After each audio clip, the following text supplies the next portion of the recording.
இயக்கத்தால் மிக நீண்ட நாட்களாகவே எடுக்கப்பட்டு வரும் இந்த கோரிக்கையை வலியுறுத்தி வருகின்ற 18ஆம் தேதி சென்னையில் ஆளுநர் மாளிகையின் முன்பே ஆர்ப்பாட்டம் நடத்த இருக்கிறோம்.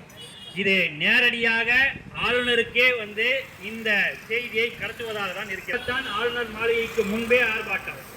இந்த ஆளுநர் பதவி என்பது என்ன? இந்த இந்தியாவானது பிரிட்டிஷ்காரர்களுக்கு கீழே முடியாட்சியின் கீழே இருந்த பொழுது இங்கிருக்கும் சிற்றரசர்களும் இங்கிருக்கும் மாகாணங்களும் இங்கே இருக்கும் சிறு சிறு நாடுகளும் அவர்கள் தங்களுக்கு எதிராக ஏதேனும் சதி செய்து விடுவார்களோ என்று பயத்தால் ஏற்படுத்தப்பட்ட ஒரு பதவிதான்.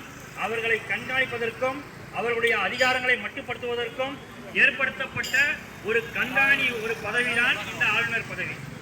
அப்படி 1947க்கு பின் இந்த நாடு முடியாட்சியின் கீழிருந்து விடுபட்டு மக்களாட்சியாக மாறிவிட்ட பின் இந்த பதவி எதற்காக இங்கே தேவைப்படுகிறது?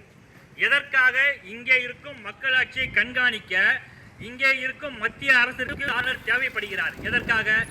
தனக்கு தேவைப்படும் பொழுது, இல்லை தனக்கு தேவைப்படாத அரசுகள் மாநிலங்களில் இருக்கும் பொழுது அவற்றை கலைப்பதற்கு, அவர்களுக்கு தேவையற்ற தலைவலிகளை கொடுப்பதற்கு, அவர்களை கட்டுப்படுத்துவதற்கு, அவர்களை மட்டுப்படுத்துவதற்கு இதற்கென்றே இந்த ஆளுநர் பதவியை வைத்திருக்கிறார்கள்.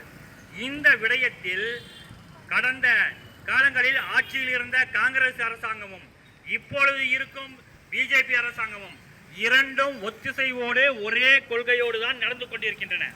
இந்த ஆளுநர் என்பவர் யார்? யாரெல்லாம் ஆளுநராக வரலாம்? எப்படிப்பட்ட பொறுப்பு அவருக்கு வழங்கப்படுகிறது? எப்படிப்பட்ட விஷயங்களை எதை அடிப்படையாக வைத்து அவர் செயல்படுகிறார் என்று பார்த்தோம் என்றால் இதற்கு எந்த தகுதியும் கிடையாது. அவர் ஒரு மனிதனாக இருந்தால் மட்டும் போதும். பைத்தியக்காரராக இல்லாமல் இருந்தாலே அதுவே அதற்கான